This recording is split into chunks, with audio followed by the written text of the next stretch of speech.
Veremos a continuación la segunda sección de Antropología Filosófica, el hombre en el mundo natural. Hacemos hincapié que hablamos del hombre. Tema, pues por demás, es interesante.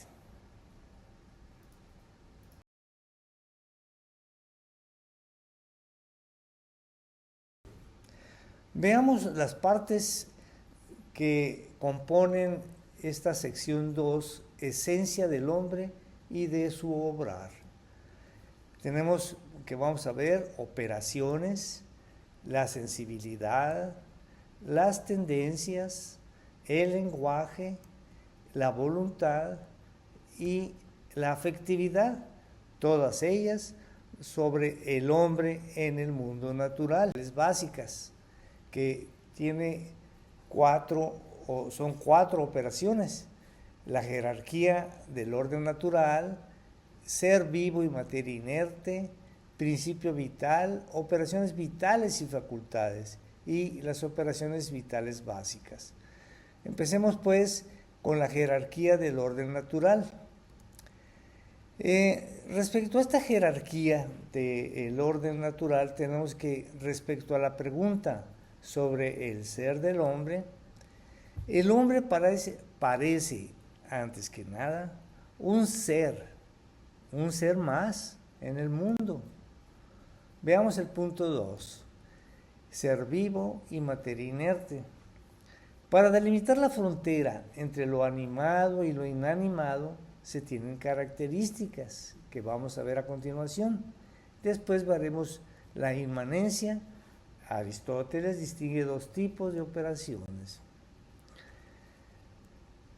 Para la delimitación tenemos que unas fronteras son constitutivas, tenemos que esas son la unidad y la organicidad, y otras son operativas.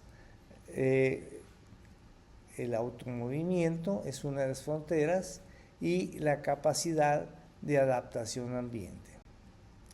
La otra parte se tiene lo que Aristóteles distingue de la inmanencia. Tenemos la operación transeúntes y las operaciones inmanentes. Empecemos con las transeúntes.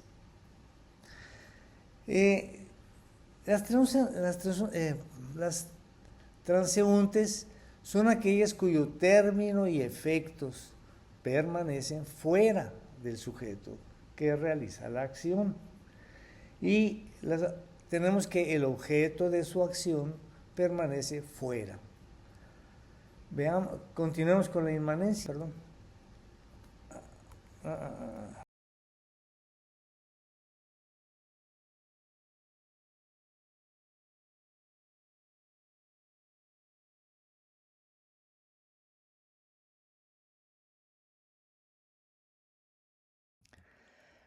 El apartado 3 es el principio, las operaciones y facultades.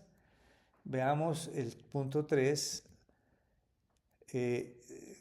Para seguir con veamos en la siguiente diapositiva qué nos dice Aristóteles y Santo Tomás en cuanto a las operaciones vitales y en cuanto a las facultades del alma. Hay una distinción entre estar vivo o estar nutriéndose o estar conociéndose dentro de lo que son las operaciones vitales.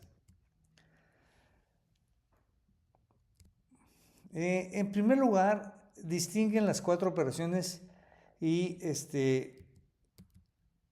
que son alimentarse, sentir, entender y traslación del lugar.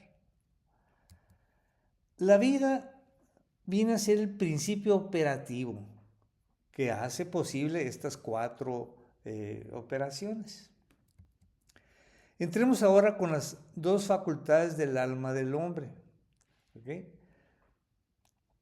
Estas facultades del alma tenemos las funciones orgánicas o corporales y tenemos las funciones intelectuales o no orgánicas. Son 4 las funciones orgánicas o bien funciones corporales. Son las funciones vegetativas, las funciones sensitivas, las funciones apetitivas o instintivas y las funciones motoras. Empecemos con las vegetativas, es decir, con las funciones vegetativas que son la nutrición, el crecimiento y la generación. Vamos a continuar con el 2, que son las funciones sensitivas. Las funciones sensitivas vienen a ser sentidos internos y sentidos externos. El 3, en cuanto a las funciones apetitivas o instintivas, tenemos por un lado los deseos y otra las funciones apetitivas o instintivas son los impulsos. Pasemos ahora a ver lo que son el punto 4, lo que corresponde a las operaciones vitales básicas. Muy bien. Las operaciones vitales básicas vienen a ser comunes a todos los vivientes. Caracterizan la vida vegetativa 3 tipos: la nutrición, el crecimiento y la generación. Estos 3 tipos pues, son comunes a todos los vivientes.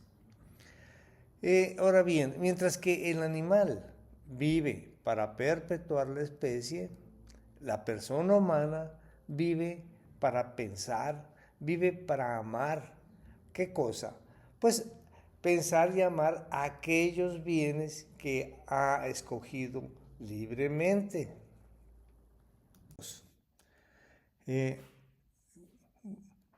Sección 2 de la parte 2 de el hombre en el mundo natural.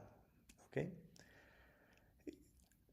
Se refiere la parte 2 a la sensibilidad interna y externa. Los apartados de la sensibilidad interna y externa son: ¿qué es la sensibilidad? Conocimiento, los sentidos externos y la sensación, y la sensibilidad interna y la percepción. ¿Qué es la sensibilidad? Vamos a ver, a irnos a este análisis de qué es la sensibilidad. Para esta pregunta tenemos que la sensibilidad es el conjunto de órganos y funciones. Órganos y funciones que posibilitan el conocimiento sensible y viene a estar compuesto por los sentidos externos y los internos. Sigamos con el apartado del conocimiento. El conocimiento se refiere a que conocer es una relación entre un sujeto que conoce y una realidad que es conocida. Conocer es poseer de modo inmaterial o intencional una forma ajena. El término intencional frecuentemente se utiliza en filosofía. Derivado del conocimiento se tiene el término de forma. ¿Y qué significa? ¿Qué es forma? Forma es el principio intrínseco de unidad y actividad. Y es aquello por lo que algo es lo que es.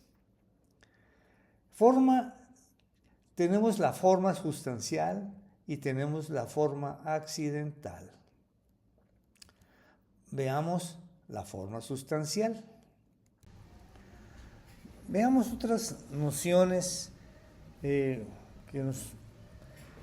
sobre la sustancia. La sustancia es lo que existe por sí mismo y no necesita de otra cosa para existir. Contrario a la sustancia, tenemos el accidente, que son propiedades no esenciales, como el color, el tamaño, la posición, etc.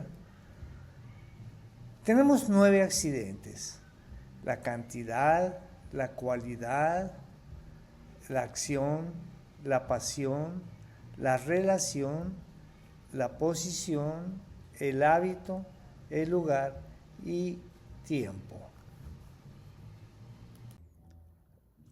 Veamos ahora el inciso A, la forma sustancial. Los seres materiales tienen de modo natural la forma. ¿Gracias a qué? Gracias a la cual cada ser es lo que es y no otra cosa. Un árbol, por ejemplo. La forma sustancial, o más bien lo sustancial, viene a ser lo que constituye una sustancia o pertenece a una sustancia.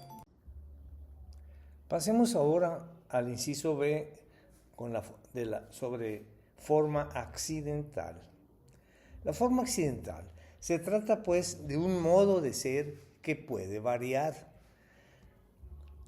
¿Por qué? Porque no afecta esencialmente al ser de las cosas. Ejemplo, una estatua blanca que cambia a color negro. ¿Okay?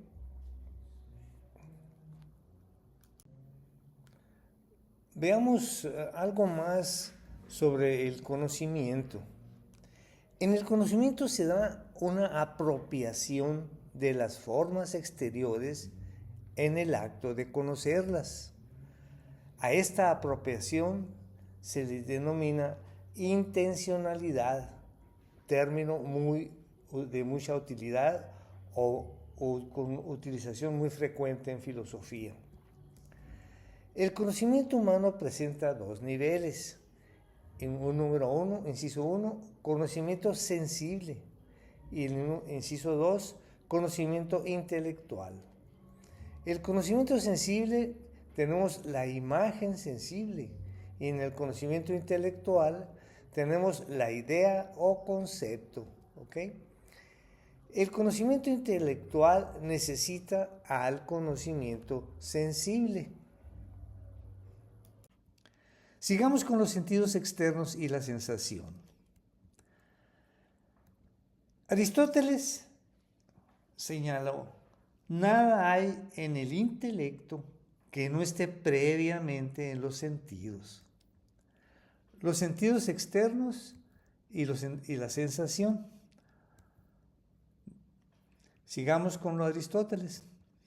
El punto de contacto entre la realidad material y el sujeto cognoscente se da precisamente en los sentidos.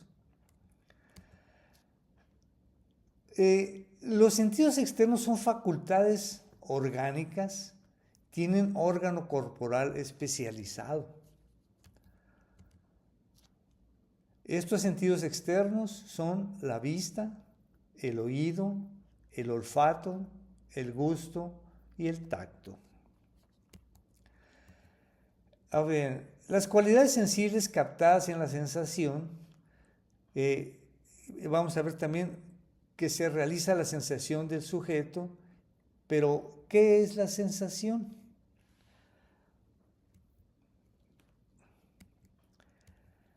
La sensación es la recepción intencional de una forma sensible y particular. Ahora bien, ¿a qué se refieren las cualidades sensibles captadas en la sensación?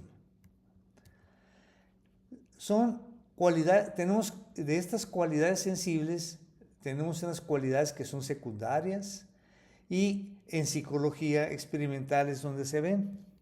Se tienen sensibles propios, en la tradición clásica es lo que se ven, y estas cualidades solo pueden ser percibidas por un único sentido externo.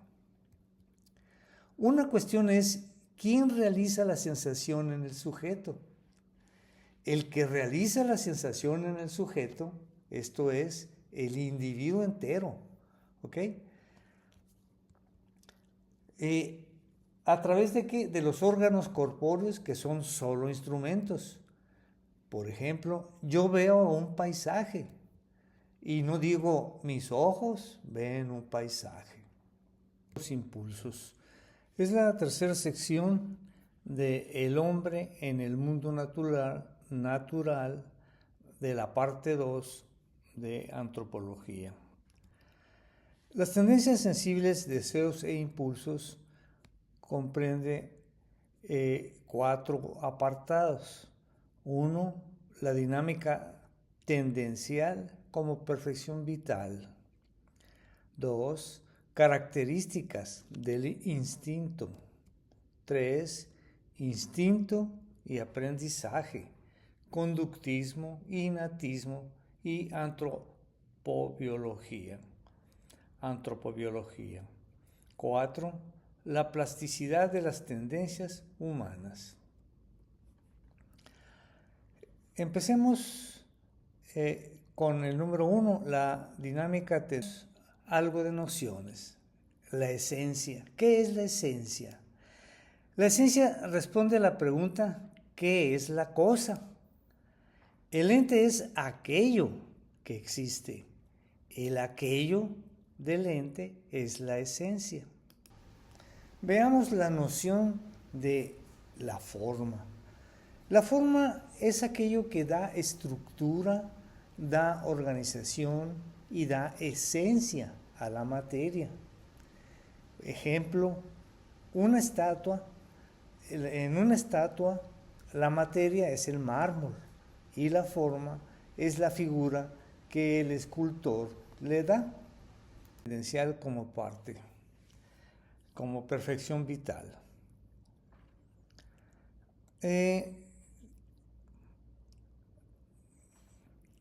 Aristóteles nos dice, toda forma configura y estructura la materia. Esta tendencia se denominaba apetito. Vemos en esta diapositiva lo que significa el término forma, que tanto aparece en los textos filosóficos. Toda forma configura y estructura la materia. La forma es un principio activo que determina una tendencia hacia la propia plenitud. Esa plenitud a la que se inclinan todos los seres puede ser designada con el término bien. Veamos en la siguiente diapositiva en qué consiste esta tendencia del apetito. El apetito es un ser vivo y es la tendencia a la propia perfección. Más correcto que el término apetito son los siguientes: inclinación, dinamismo y tendencia. O sea, más correcto que apetito son los términos inclinación, dinamismo y tendencia. El segundo apartado es sobre las características del instinto. Veamos. La inclinación hacia el bien sensiblemente captado es una característica. Y esta inclinación hacia el bien sensiblemente captado recibe el nombre de instinto. Lo que es el instinto, vamos a continuar a verlo también, y las tendencias sensibles o instintos. Veamos lo que es el instinto. Veamos 5 aspectos sobre lo que es el instinto, empezando con el inciso A, la tendencia compleja, el inciso B, lo innato del instinto, el inciso C, la universalidad específica del instinto, inciso D, lo estable del instinto, e inciso E, el automatismo. Tendencia compleja. La tendencia compleja porque en esta intervienen las funciones locomotoras, y cognoscitivas. Veamos a continuación lo innato, que es el instinto, y también la universalidad específica. Lo innato. En el instinto no influyen la educación y la imitación, porque estos vienen a ser posteriores al instinto y en él se funda.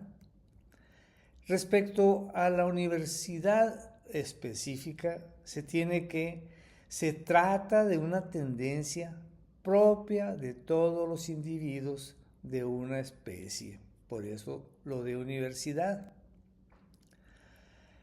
Pasemos a lo estable del instinto y al automatismo del instinto. Lo estable.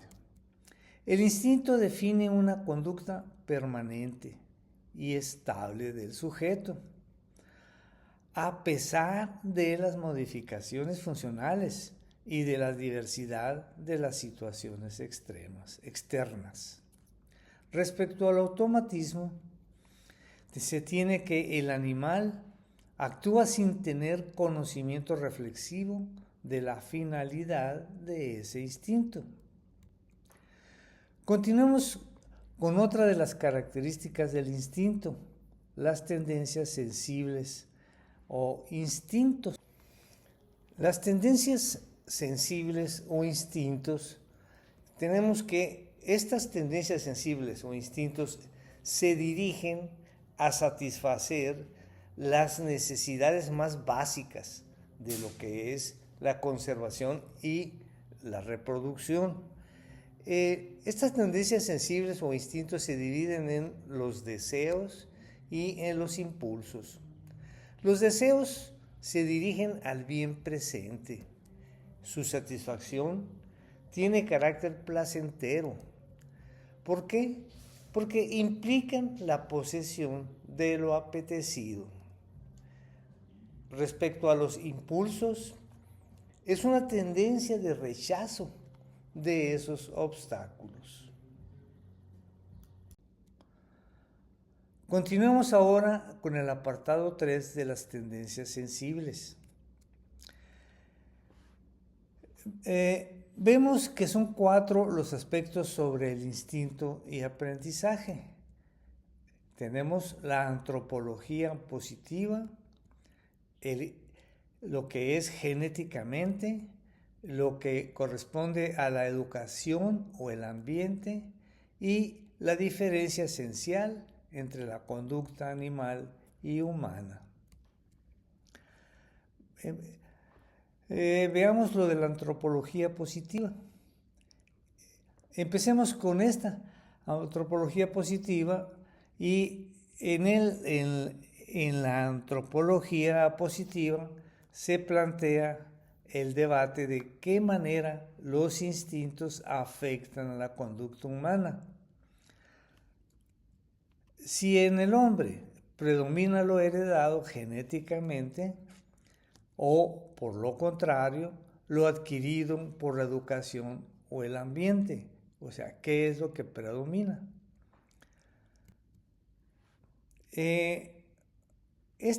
Veamos el inciso A, genéticamente, ¿a qué se refiere? Según el conductismo, lo realmente decisivo es el aprendizaje, frente a lo que dice el innatismo biológico. La educación o el ambiente.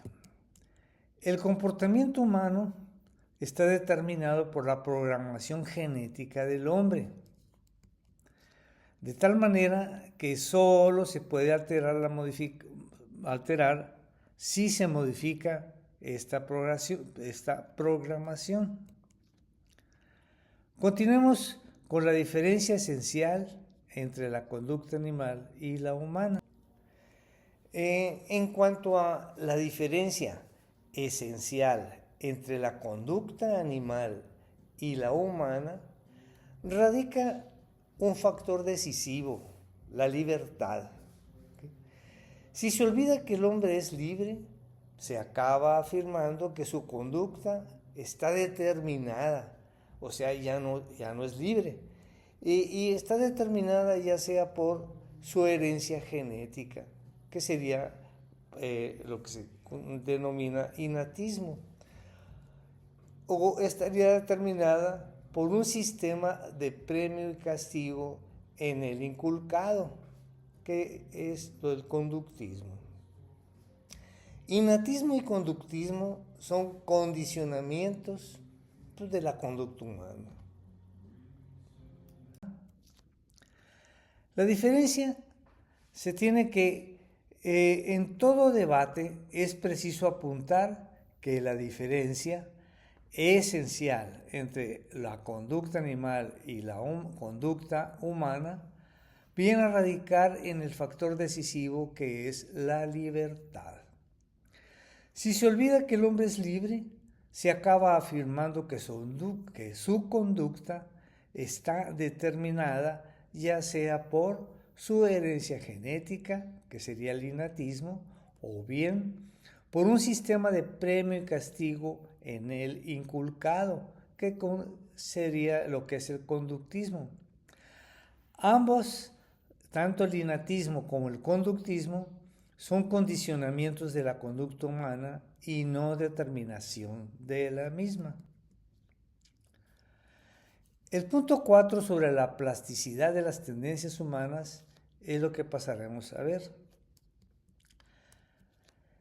Desde la filosofía clásica se tiene que el problema se estudia desde otra perspectiva. Se pueden enunciar las diferencias entre el comportamiento animal y humano, o comportamiento animal y comportamiento humano de manera sintética. Se tienen 5 diferencias. Veámosla. Inciso A, una de las diferencias es el número de percepciones. Inciso B, otra diferencia es valor objetivo de la realidad. La otra es respuesta a un estímulo.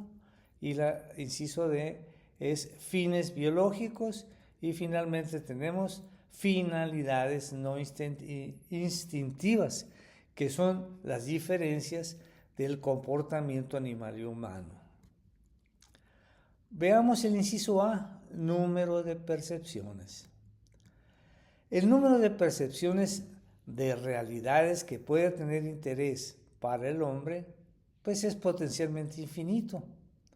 Inciso B, el hombre es capaz de captar el valor objetivo de la realidad. Inciso C, una vez captado algo de interés para el hombre, la respuesta a ese estímulo no es inmediata ni automática, sino que permanece el círculo abierto para dar o no respuesta a ese estímulo. Nos vamos al inciso D, que corresponde a la cuestión en el hombre. En el hombre no están determinados los medios para satisfacer los fines biológicos. ¿Ok? Antes de continuar, hagamos un repaso sobre la noción de qué es el hábito. El hábito es la cualidad difícilmente removible y que viene a disponer al sujeto en el orden del ser o de la operación. El inciso E nos dice que las finalidades no instintivas a las que el hombre es capaz de dirigirse pueden constituirse también en objeto de tendencia mediante una inclinación llamada hábito. Los hábitos desplazan cada vez más la carga instintiva del individuo. El hábito operativo bueno, que es la virtud, supone un incremento de libertad. Este tema cuarto, con esta diapositiva ponemos fin a la parte 1 de la sección 2 Y vamos a continuar con lo referente al lenguaje, que es del apartado 4, pensamiento y lenguaje humano. Esto ya será en la siguiente parte. Con la diapositiva anterior hemos llegado a la parte final de la parte 1 de la sección 2.